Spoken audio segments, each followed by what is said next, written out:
You how to score a $100 promo code on Amazon. Whether you are looking for a big discount on your next purchase or just want to save more on everyday essentials. So let's get started. The first place to check for an Amazon promo code is Google. Simply search for Amazon promo code or Amazon discount code and you will see results from coupon websites that list ongoing promotions. Sites like Retail Me Not, Honey, and Coupons.com often list valid Amazon promo codes and they update it regularly. Just visit one of these sites and search for Amazon codes.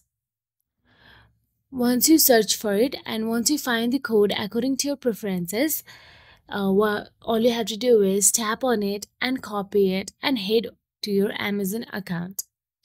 On the checkout page, paste it into the gifts card and promotional codes box and you will see the discount applied to your total. So that is it. If you found this video helpful, please like, share and subscribe, and thank you so much for watching.